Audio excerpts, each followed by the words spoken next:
C'est un personnage ici en ville parce qu'il est identifiable avec son chapeau, ses lunettes, il est très grand.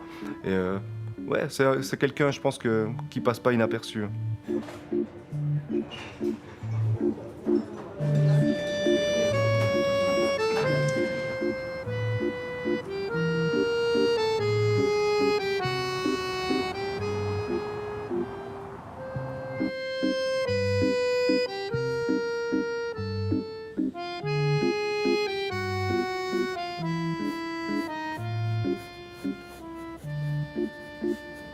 Si je devais le dessiner, je pense que je me baserais peut-être sur son côté élancé, un animal peut-être effilé comme un phasme, mais peut-être plutôt par rapport aux attitudes qu'il a, je le verrais bien en chien.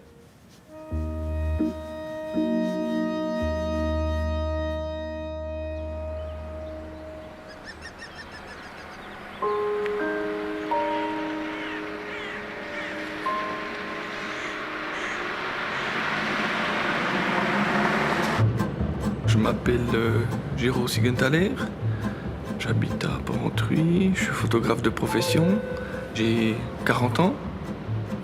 Ça fait à peu près 20 ans que je fais de la photographie. Je suis un peu tombé là-dedans assez jeune parce que mon grand-père maternel était photographe. À l'adolescence, c'est devenu un peu une évidence que j'avais envie de faire ça, quoi. J'ai pas pu le faire tout de suite pour des raisons... Voilà, mes parents, ils étaient un peu inquiets avec un métier comme ça.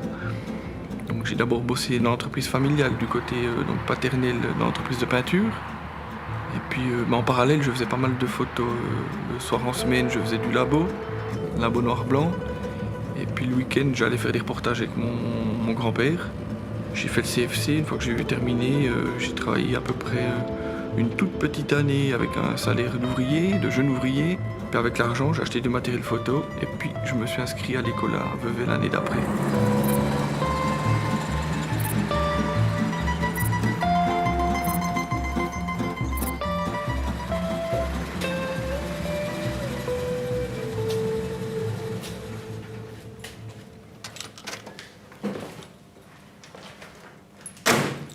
Ciao.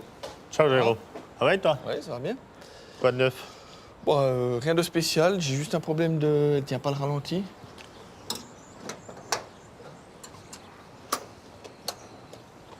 Alors, tu peux la mettre en marche, Oui. s'il te plaît?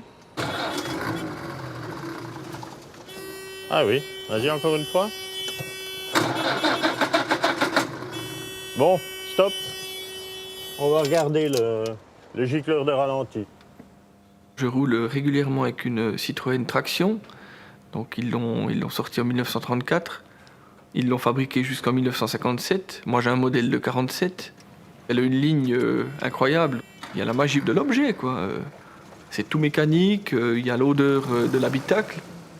C'est aussi le plaisir des yeux, quoi. C'est comme une belle sculpture. C'est bon. Ouais, super. Voilà.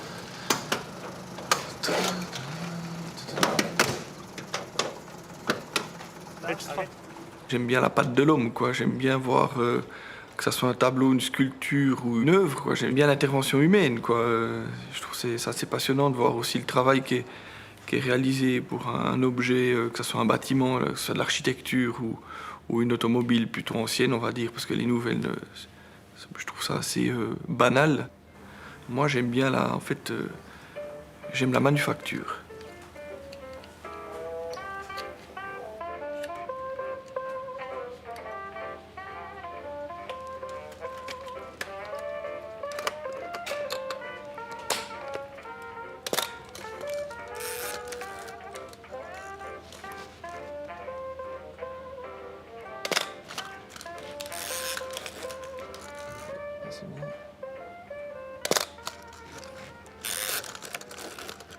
C'est clair que la photo argentique, noir-blanc, il y a un peu une philosophie, hein. On peut comparer un peu ce que le vinyle, ce que les 33 tours sont à la musique. C'est vrai que Il y a une qualité de support, ouais, on dit c'est un support qui a une âme. Donc je pense que ça joue un rôle. Et puis je pense que maintenant, il y a un retour dans la société ou une envie d'avoir des supports de qualité dans tous les domaines. Les gens recherchent un peu des produits, aller chez un artisan, quelque chose de personnalisé. Je pense que ça veut revenir un peu sur le marché.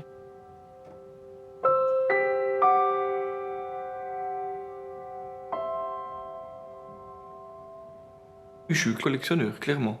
J'ai toujours été collectionneur. J'ai un peu de la peine avec l'obsolescence programmée, quoi. C'est le truc qui me gonfle. Je suis pas un écolo, 100% écolo, mais je pense qu'on va droit dans le mur maintenant avec la manière de procéder, de fabriquer les choses. Moi, j'aime pas le concept de jetable, quoi. Puis les appareils qu'il y avait avant, enfin, jusque dans les années même 80, c'était quand même conçu pour tenir, en tout cas, une vingtaine d'années. Et puis c'est agréable à travailler, c'est des bons outils.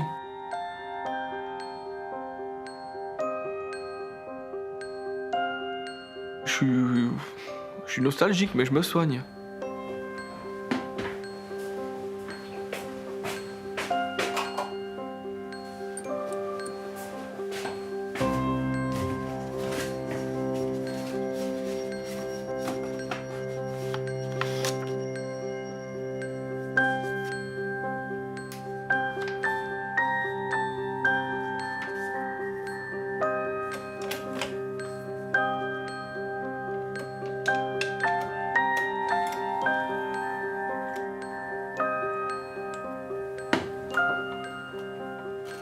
J'ai grandi dans l'univers de mon grand-père qui était photographe.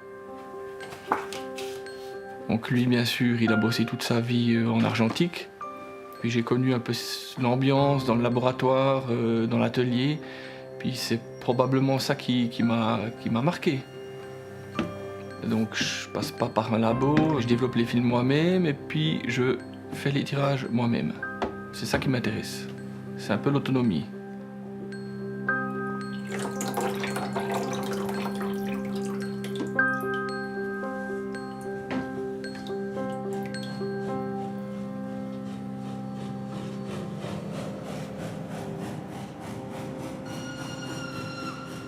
J'ai beaucoup d'admiration pour les autres passionnés de photographie. La photographie, c'est comme du partage, donc voilà, on a un public, on a des gens qui attendent chaque année la nouvelle expo ou les nouvelles expos de photos. Et puis moi, j'adore mettre en valeur quelqu'un d'autre, découvrir un peu des photos qui étaient un peu endormies pendant des décennies. Moi, je trouve ça génial, quoi.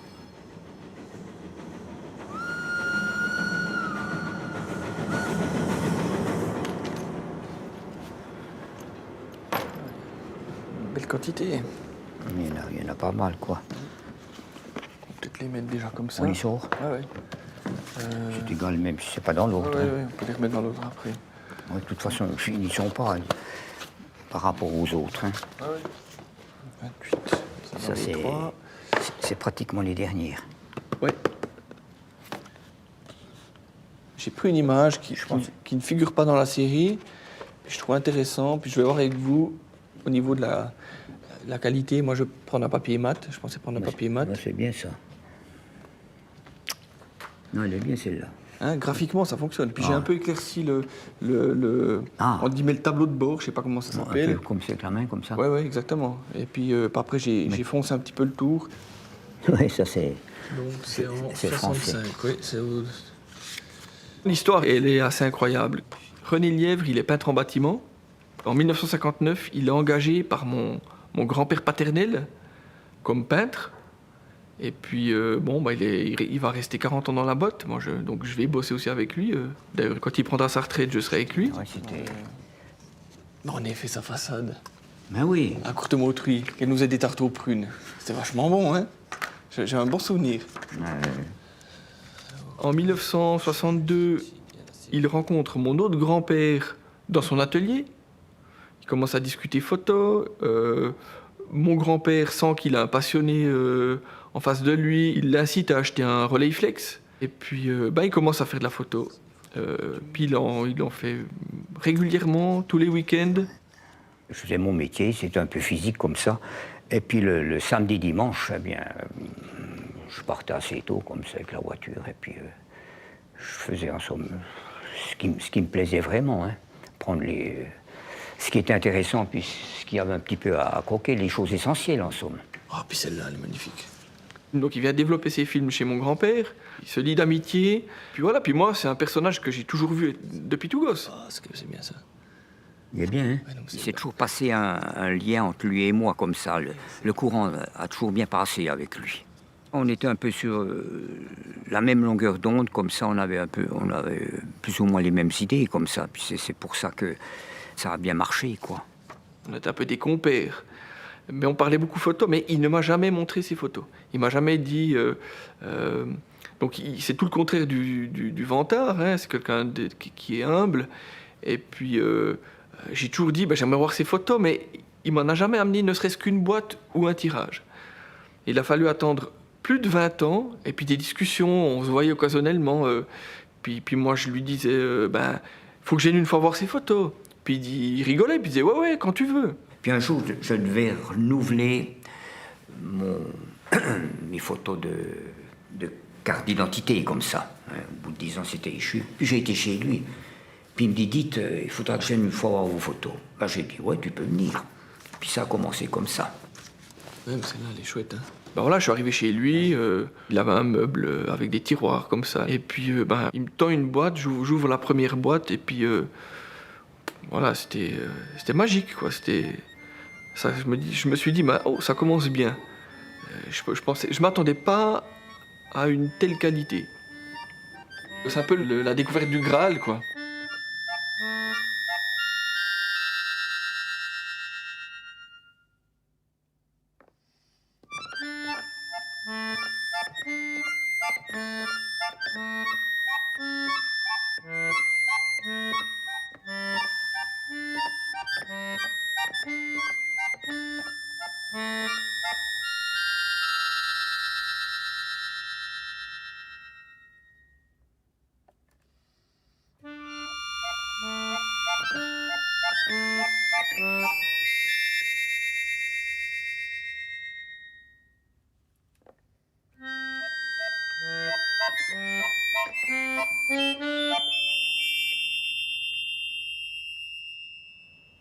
Je sais ce qu'il me reste à faire maintenant.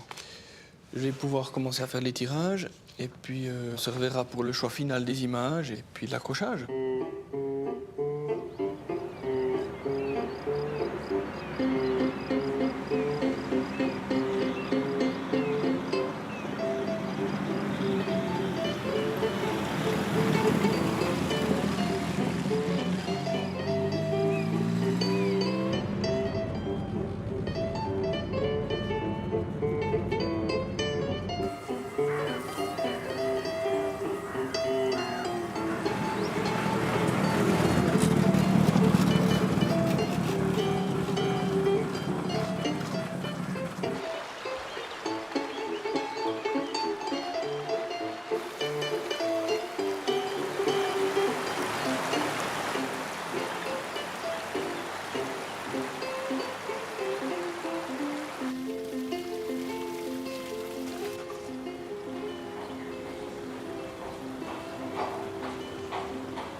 C'est ici. Je t'ouvre. Merci. C'est bon.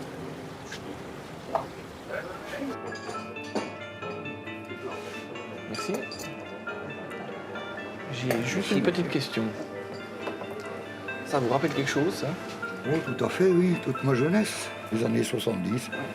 Est-ce que vous reconnaissez la personne qui est sur la photo? Ça doit être Églantine Pep. Elle a tenu l'établissement 17 ou 20 ans, un truc comme ça. Ah, ok. Ouais. Jusqu'en 85, au mois de décembre 85, elle a arrêté, elle a pris sa retraite.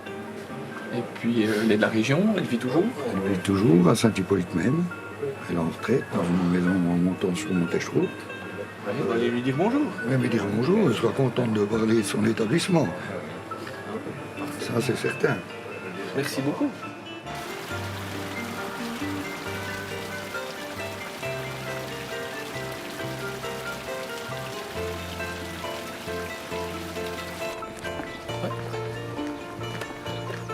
Bonjour. Bonjour. On peut vous déranger 2 minutes?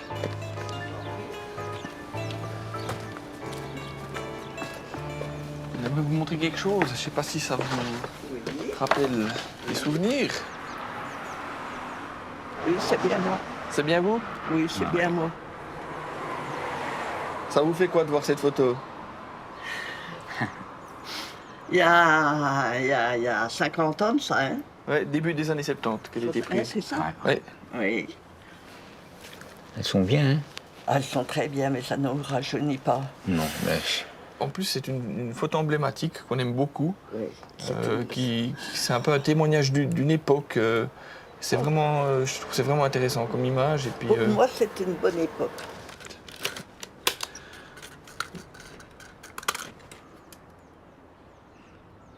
René, il tourne un peu la tête, ouais, comme ça. Regardez ici.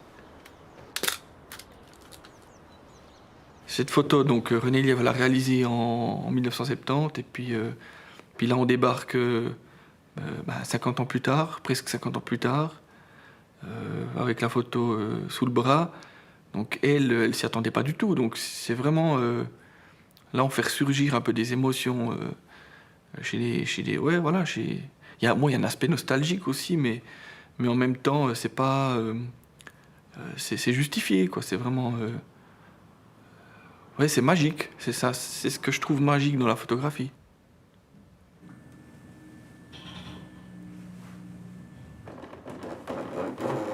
Tu regardes l'objectif, puis tu essaies de plus bouger. Oui.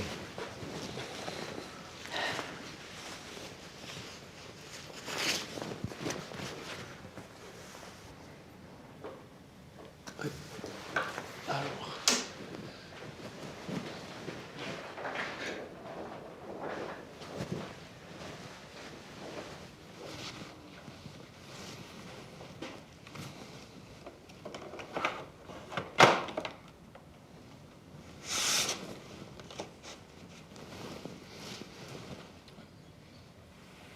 Tu regardes ici, René, oui.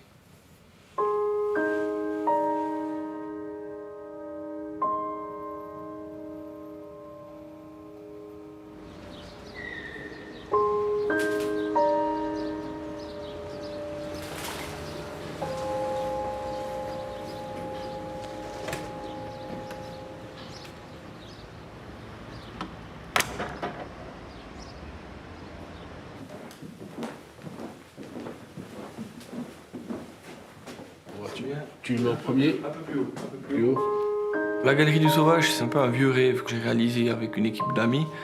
Moi, en tant que photographe, j'ai toujours été un peu frustré de ne pas avoir des lieux adéquats pour exposer de la photographie. C'était toujours soit dans des bars, puis dans des couloirs aussi. Puis ça m'a toujours un peu énervé qu'il n'y ait pas un lieu vraiment assez propre pour exposer de la photo. Il faudrait un petit peu monter. On peut remonter le clou. J'ai cherché pendant plusieurs années des locaux. Et puis on a eu la chance de pouvoir racheter un ancien entrepôt, c'était une ancienne quincaillerie. On a aménagé en galerie, on appelait ça la Galerie du Sauvage. Peut-être celle-là, la mettre un peu Ouais, Celle-là, niveau. alors, Le niveau. à droite. Ouais. Oui. Ah ouais, Là, on est beau. C'est pas mal hein, comme ça. ouais, c'est bon. Ah, c'est parfait. Ouais, ça fonctionne bien. Ouais.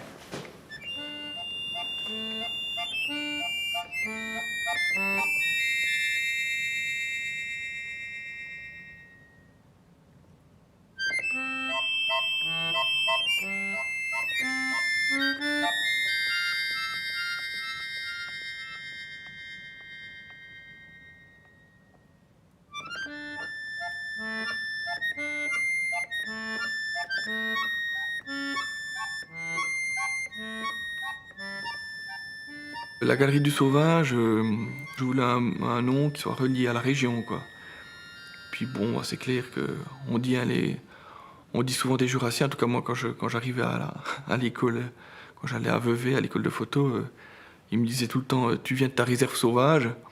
Donc c'était, voilà, les Jurassiens c'était des sauvages. Les Jurassiens c'est ceux qui allaient goudronner les rails du tram à Berne, quand il y avait la question jurassienne. Donc on a une réputation de sauvage et puis je voulais directement annoncer la couleur avant toute chose. Donc je trouve que ce nom il est assez symbolique quoi. Et puis c'est vrai que ça me va bien quand on me dit que je suis un peu un sauvage du Jura. Ah oui. C'est une initiative privée. Oui.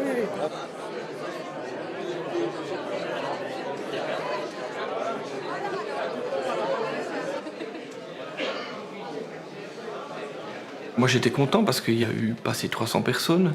C'était une belle reconnaissance aussi pour moi, mais surtout pour lui, quoi. C'est comme un type que ceux qui le connaissent, ils le connaissent comme peintre en bâtiment. Et puis là, tout d'un coup, c'est un bon, voire un grand photographe qui expose pour la première fois à l'âge de 81 ans. Je pense qu'il y a beaucoup de gens de sa génération qui étaient bluffés. Puis surtout, beaucoup de gens qui étaient contents, parce que la photographie, c'est comme un partage. Tu partages un peu ta vision, et puis là, en plus, c'est un témoignage d'une autre époque. Donc les gens étaient vraiment heureux, voire touchés. Il y a même des gens qui avaient les larmes aux yeux parce que ça leur rappelait une certaine époque, sans tomber dans la nostalgie excessive, mais il y a des images qui sont touchantes, quoi. Puis qui donnent à réfléchir encore à l'heure actuelle.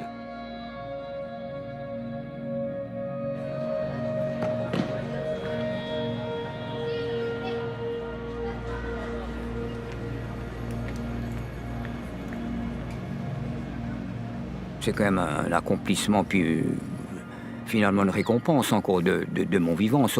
Oui, certainement, le Giraud, il aurait peut-être pu les voir, mais moi, à titre posthume, hein, je n'aurais pas été là pour, en somme, voir tout ce qui se passait, puis ça m'a quand même fait plaisir. Hein, que montrer ces images, sans ça que personne ne les aurait jamais vues, en somme. Hein.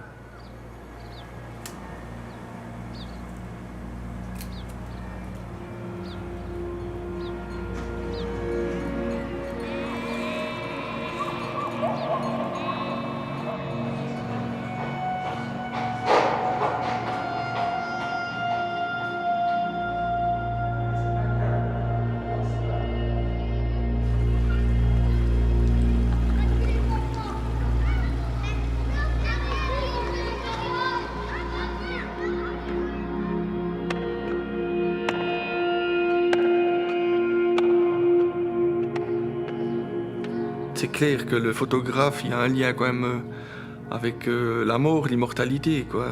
D'ailleurs, on dit, hein, immortaliser, c'est couramment utilisé pour faire une photo.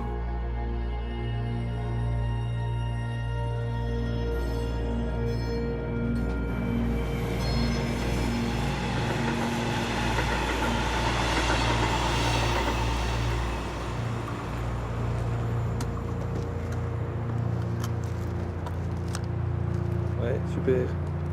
N'oubliez pas. Ton plat et la contre. Ouais, c'est cool là en fait. Nickel.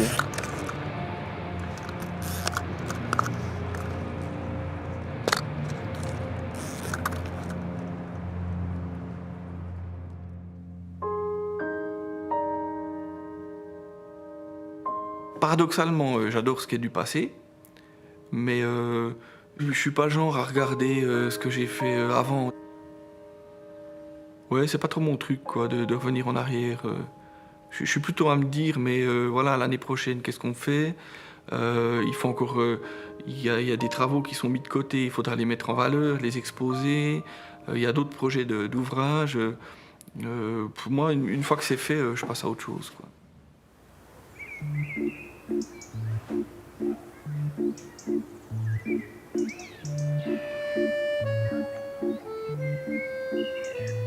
C'était quand même une belle époque, hein.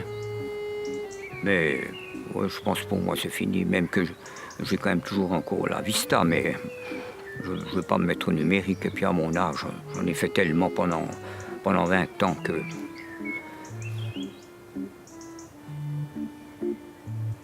Je voudrais encore dire une phrase de Barbara Lecomte, là. Un tête-à-tête mystérieux avec l'impalpable. C'est ce que je pense aussi.